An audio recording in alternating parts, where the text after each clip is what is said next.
Hi everyone and welcome to We Love Art. My name is Denise and today we're gonna recreate the flowers created by Gregory Packard. So we're gonna start with the background first. So the background is all the greenery here, what you see behind the white roses.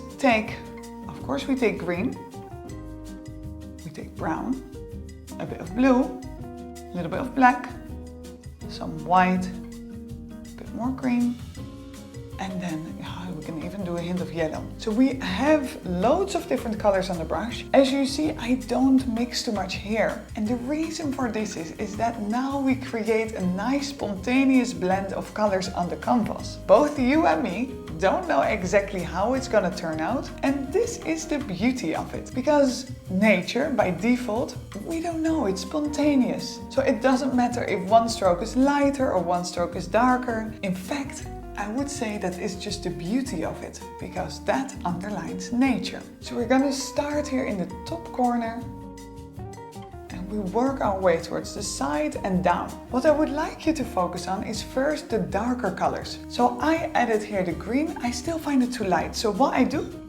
simply, I just add the next stroke, I add more of the darker tones and I just add it on top. And then this can automatically blend together. So here, they can start to blend automatically together, just like this. Now, we come here towards the outline, and what I usually suggest with the outline, just go slightly over it so it covers the outline, and maybe a little bit more than that. And also you have here the tops, and the sides, and later the bottom as well. So you kind of wrap in the canvas with the color what you're working on at that moment.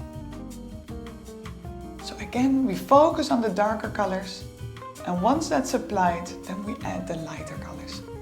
My strokes are multiple directions, so just a bit like this, crisscross, sometimes straight, multiple directions.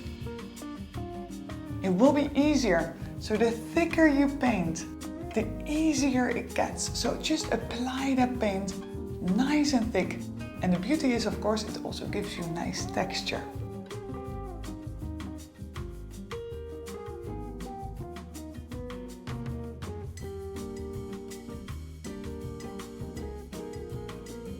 So the table is in now, and now we're gonna go to the next stage, which are all the glazing bars. For this, it is important that you know one tip, and it's an easy one. Hold your medium or your small brush the exact same way as if you would hold a pencil, which is close to the bristles, this way, and you want to rest the palm of your hand on any dry spot on your canvas. The resting part is important because it will give you steady lines, so no shaking lines, but just nice and steady lines. And this is what we're going for. First, we're gonna create the base of gray, and after that, we just add some very small light highlights. For the gray, we're gonna mix white and black together.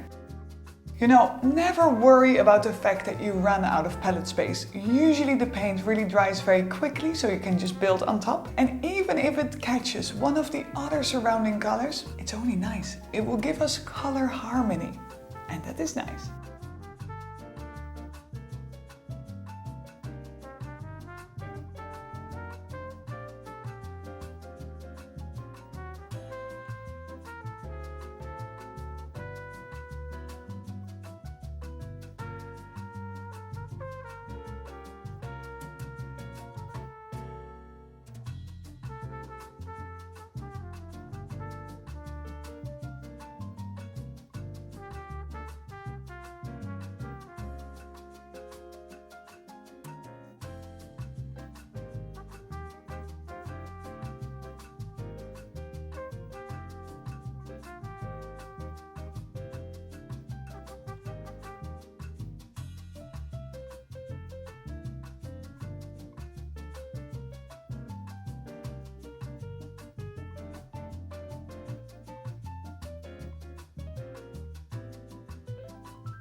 Well done on your beautiful masterpiece, your own version of the flowers, a combination between abstract and impressionism. And I hope this painting is gonna go nicely on your wall for everyone to admire. Now, if you enjoyed this video, please give us a thumbs up and don't forget to subscribe below. Thank you so much for watching and I look forward to see you very soon again.